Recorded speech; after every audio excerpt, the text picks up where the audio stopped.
He's been an entrepreneur building new and innovative companies for over 20 years, and throughout that time, he always had a passion for collecting art. Then in 2018, Scott created a company called Masterworks, which is a platform that securitizes fine art by filing the ownership of various paintings with the SEC. So Scott was the first person to enable investors to collectively purchase and trade shares in multi-million-dollar works of art by artists like Picasso, Monet, and Warhol, and many others. So get ready to hear a fascinating discussion with the creative Scott Lynn. You are listening to The Investors Podcast, where we study the financial markets and read the books that influence self-made billionaires the most. We keep you informed and prepared for the unexpected.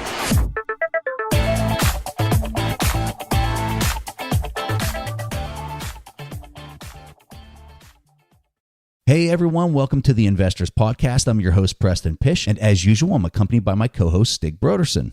All right, guys, we are super excited to be here with Scott Lynn. And Scott, thank you so much for taking the time to chat with us today. Thanks, Stig. So Scott, we've covered many types of investments here on the Investors Podcast, but art is clearly a new frontier for all of our listeners. I personally know so little about this topic, and I find it quite fascinating. So talk to us about how you got started in this sector of investing. I am super pumped to hear how you respond to this. I think like many collectors, I first started collecting art really out of passion. But, like many collectors, I've made a lot of mistakes along the way and then eventually learned that art could also be an investment. From our perspective, we see this asset class, which is really enormous. If you listen or read any of the statistics on art as an asset class, Deloitte estimates that there's $1.7 trillion in fine art in between ultra-high net worth collectors' homes. There's $50 to $60 billion a year that sells in terms of volume, 2 to 3% turnover. So it's this very interesting investment. But the problem with it, and we hear this all the time, is that the only way to participate is if you have a couple $1 million to buy a painting. So it's this really unique outperforming asset class that really nobody can afford unless you have a lot of money to acquire the art. We think it's a natural asset class to be securitized. You made such an interesting leap, right? So you collected art, clearly very interested in art. You could say that about a lot of people. I would say you took it just not one step further. I guess you took it like a mile more than anyone else. Could you talk to us some about that thought process? How did it become an idea and how did it turn into what it is today? My background has really been in starting tech companies really at the same time with collecting art. My approach was really how to productize this from a tech perspective to make it accessible to all types of people. So I think that's probably the unique perspective. Most people in the art community are not tech people, and most tech guys I know are not art people. So that's maybe the unique perspective that we bring.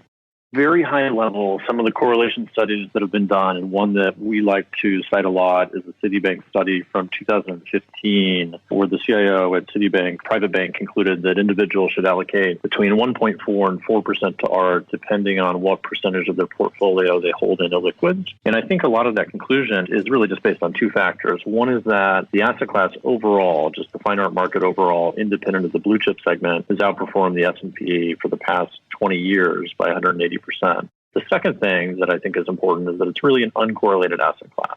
So if you look at the dot-com bubble bursting in 2000, the art market actually increased over that period. The highest correlation to a financial crisis the art market has had was actually in 2008, 2009, when the market fell, or I think the S&P fell 58%. The art market declined 26%, so that had roughly a correlation factor of 0.5. But in general, the asset class is uncorrelated to almost all other asset classes, which we find very interesting when taken in context of its outperformance as well. And why do you think that is the case? Typically, whenever we talk about cycles and economic markets, you would say that some goods you would need regardless of the economy. Fine art seems to be an asset class you definitely don't need, not including you perhaps, Scott, but that seems like an asset class you don't need whenever you need money and the economy is bad. Yeah, I think there's lots of art history majors running around that might disagree with you on that, but in general, I would agree with you. We don't actually know what drives art prices, and there's lots of academic or theoretical conversations we could get into on this, but the one hypothesis that we have is that art prices are correlated to ultra wealth creation around the globe. Whether you talk about that in terms of growing inequality or however you want to characterize that, it does seem like that's what it's probably most closely correlated to. We have an ongoing research project right now where we're trying to prove that, but we haven't yet concluded it. It is a global market. So I think the latest stats on the industry show that 40% of the art market is in the US, 20% is in the UK, 20% is in China. The rest is primarily Western Europe. So it's this global market of people with multi-million-dollar art collections that are effectively trading $1 to $10, $50 million paintings between each other that really drives the market. The easy way to think about the art market is probably to think about it in two different components. One is the primary market, and I would think of just the primary market as being paintings that have never been sold before. So these are usually living artists represented by galleries. That's really a different segment of the market than what Masterworks focuses on, which is the secondary market, which are paintings that have been sold multiple times, and they're usually by artists that are no longer living. We tend to think about the market in those two ways. And then within the secondary market, there's what we refer to as this blue chip segment, which is roughly 60% in terms of dollar value of the art market overall. And this blue chip segment tends to be from household brand name artists, so artists like Picasso, Monet, Warhol, Basquiat, etc., usually names that you've heard of. That primarily is Masterworks focused, but that's a very high-level way to think about the market. Scott, talk to us more about this blue chip art that you speak of. When we refer to the term blue chip, and this is a term that a company called ArtPrice has really created, we're just referring to the top 100 artists by sales volume. These are the top selling artists. They tend to be, from our perspective, the most interesting risk-adjusted returns in the art market, meaning that the volatility if you invest in a blue chip painting is relatively low. Very, very unlikely that your investment would ever go to zero, but they provide relatively steady returns. These are paintings that can return 8, 9, 10, 12, 15% a year, somewhat predictably, without taking a lot of risk. So to us, that's the segment of the market that can be most institutionalized and is the most interesting. So very high level, we talked about ultra wealth creation on a global basis. That's happening in countries outside of the U.S. as well as in the U.S. Independent of that, there's this very interesting dynamic in the art market that's almost unlike any other asset class, where you have a continual decline in terms of supply on an artist-by-artist basis. So one of the things that you see in the art market is if you take an artist, take a well-known artist like Jackson Pollock, for example. Pollock, in his lifetime, created hundreds of drip paintings that he's well known for, but there's only 20-something of those drip paintings that are left in private collections today. And the reason that supply has declined is because after collectors have died or after they decide to pass on their collection to museums, the number of artwork available in private collections just continues to decrease. So although Jackson Pollock is a well-known brand and a well-known artist, the number of paintings that are available for purchase continues to decline every year. So in part, I think that continuously declining amount of supply is what does drive prices up as well. So I would think about segments of the art market as being broken into old masters, modern and impressionism, post-war, contemporary is kind of the primary segment. We did this research piece in our research center on Masterworks where we looked at returns by segment of the market and then we looked at volatility to effectively create a Sharpe ratio. And it's interesting what you find when you look at those different segments. One of the things that surprises people most often is that if you, just very generally speaking, were to purchase a Rembrandt today, a very well-known Dutch artist, it would be unlikely that you would actually make money on that painting if you held it 10 or 20 years. And part of that is because in the art market, we see taste change over time. And right now, most of the people that are net new buyers are interested in buying contemporary post-war paintings, some modern impressionism paintings, but they're not really interested in buying old masters. We're just not really seeing any appreciation in that segment of the market. You mentioned it yourself. Your preferences change. How do you predict that? I guess as an art buyer, you need to know what the change in preferences are before people know it. Yeah, I think that's right. And we, as a buyer, I guess as an asset manager, look at those trends, right? We look at the trends in appreciation rates, artists that are sort of moving into this blue chip segment, and we look at trends in depreciation rates or artists that are moving out of this blue chip segment to try to predict that. The good and the bad news about the art market is that nothing ever happens fast. Unlike the technology industry that I'm used to, you can see changes overnight or changes within a number of months. We don't really see that in the art market. All of these trends occur on a compounding basis over a number of years. Those are the trends that we watch to try to figure out how different artist markets are changing or how the market overall is changing. Primarily, liquidity comes from us selling the painting to another private collector, right? That's the number one thing that drives liquidity. We work with investors to help them sell their shares at times if they need to get out of the investments. But people generally should think of this as a 7-year investment. It's an illiquid investment that they allocate single-digit percentage of their portfolio to and don't really expect to have access to that until the end of the life of the investment. Maybe let's walk through the flow of funds and how we think about acquiring a painting and then ultimately liquidity. So we'll go out, we'll acquire a painting with $10 million of our own balance sheet capital. We will then file that painting with the SEC to go public. And the going public process is very similar to how you would think about taking a company public. It's effectively an S1 equivalent. Once the painting is public, we then sell shares in the painting. At any time after that, a collector can come, make an offer to buy a painting. And then if the painting sells, the proceeds are distributed to those shareholders or investors. So the art market, a lot of people don't realize this, but the art market is very similar to the real estate market in that a huge portion of art sells through public auction. There's millions, most likely, of public comps that have been tracked over the years within the art market. I think, in fact, one of the things that we tend to focus on are paintings that have sold 2 or more times at public auctions so we can understand appreciation rate or depreciation rate for particular objects. And there's been 60,000 times that paintings have sold 2 or more times at auction. So there's this really huge, deep data set in the art market that helps us understand trends and value for a particular artist or a particular period. So when we're looking at acquiring a painting, we're looking at historical comparable paintings that have sold by the same artist of the same style that are roughly the same example to try to understand how have paintings similar to ours appreciated collectively and how do we think our painting is appreciating historically to try to predict future appreciation rates. Scott, talk to us about risk. Here on the show, we always talk about protecting your downside risk first, and then if you purchase an undervalued asset, the upside will just take care of itself. So as we consider the downside, what causes an art market to crash?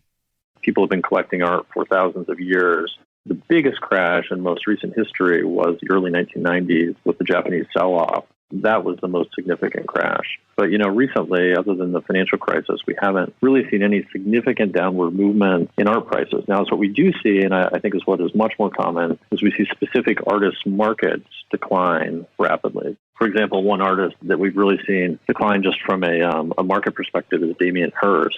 Damien's paintings, for various reasons, or sculpture or whatever, have really declined in value over the past 10 plus years. So I think we do see it on a particular artist basis. But other artists, conversely, like based on all the data we have now, with Monet in particular, we see a very low likelihood that his paintings decline in value. When we look at all of the paintings that we have by Monet that have sold 2 or more times, we only see a 3% chance that Monet has ever declined in value based on the second sale. That's a very interesting data point to us. And I think within this blue chip segment overall, we really view art as a very, very, very good store of value.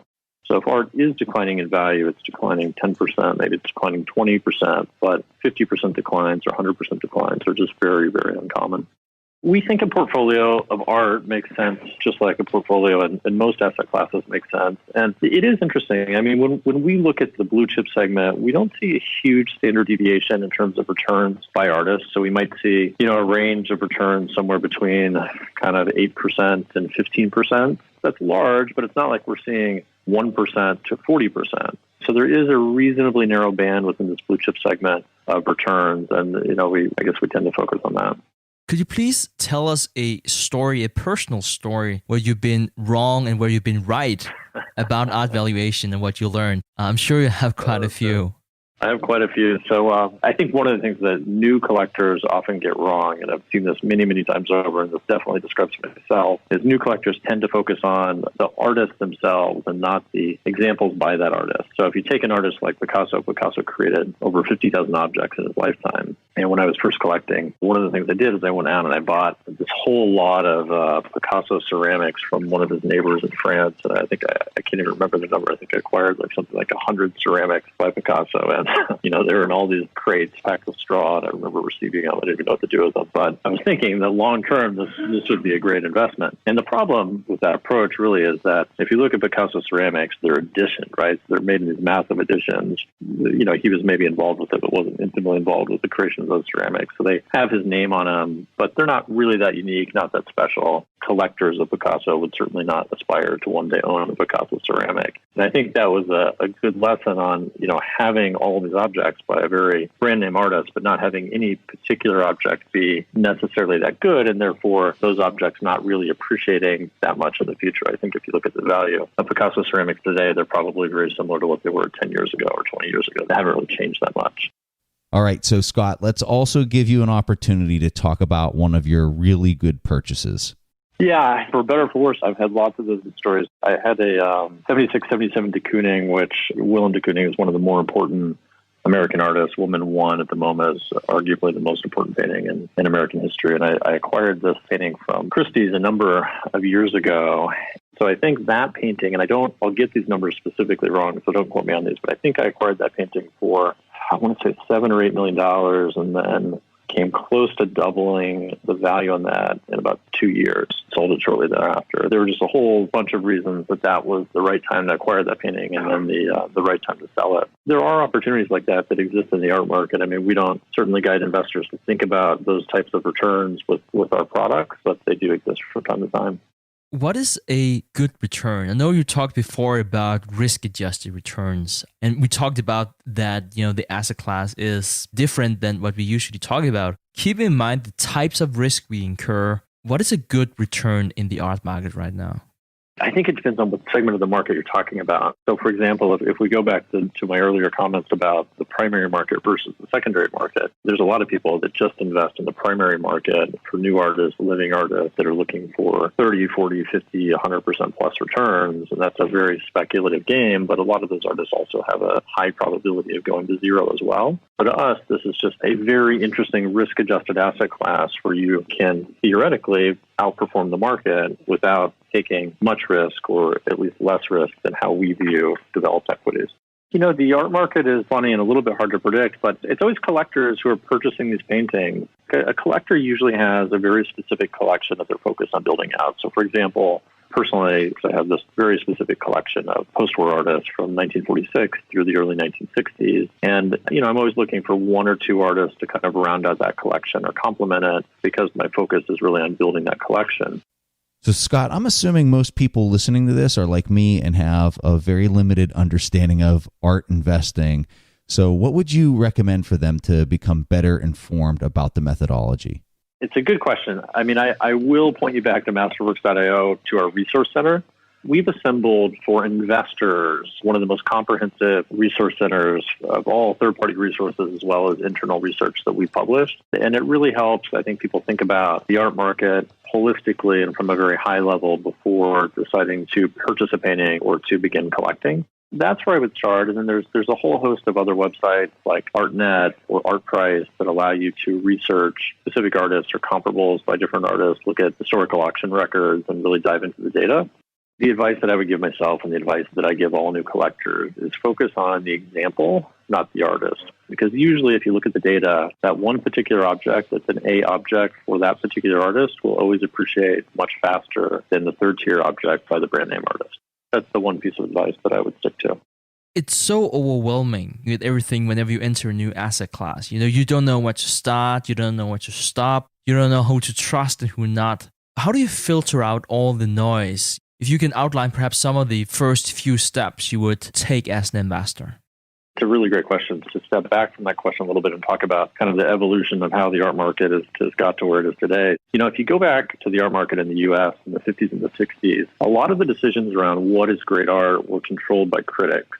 People like the last name of Rosenberg or Clement Greenberg, etc. And they were really the tastemakers in the art world. Today, that critic culture has died out to a great extent and has really been replaced by galleries or dealers who decide what is good art, but they also have a financially vested interest in making that determination. So it definitely is a messy and difficult to understand industry for someone entering the art market today. My best advice on navigating that, unfortunately, is probably just to work with people you know, work with trusted art advisors, rely on maybe the auction houses more so than specific dealers. If you don't have comfort with the dealer, auction houses tend to be a bit more transparent in their approach. It is a difficult industry to navigate if you know nothing about it.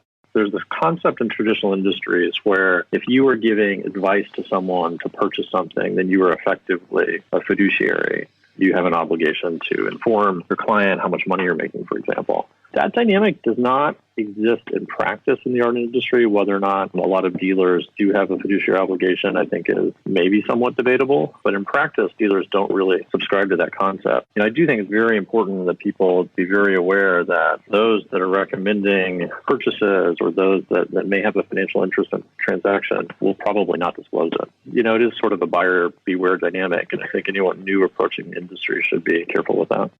So, Scott, one of the things I found really interesting is in the Citibank report you reference, there's a huge spike in the Chinese market when it comes to art. Why do you think that we're seeing this now, and how does that change anything? Yeah, I mean, China has been a huge net contributor to the art market overall, and we think it is a permanent change in the art market.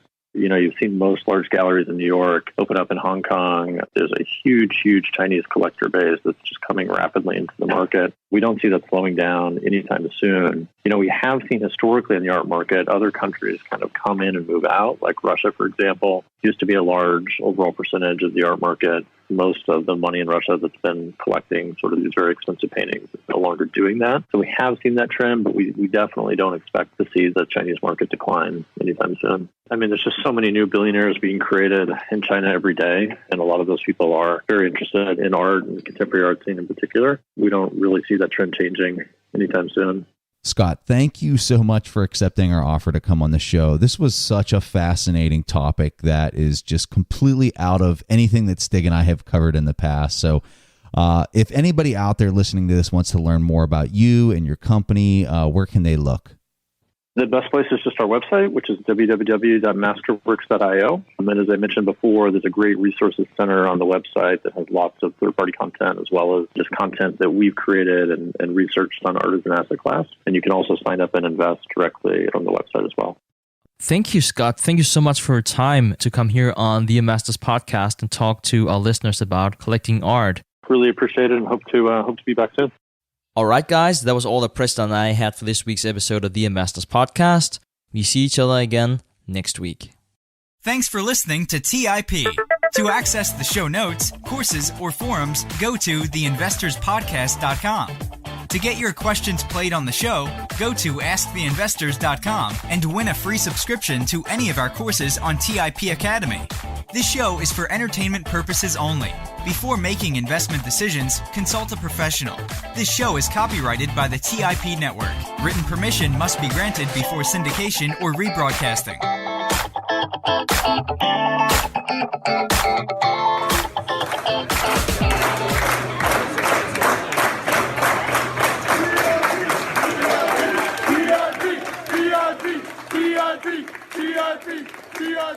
TIP.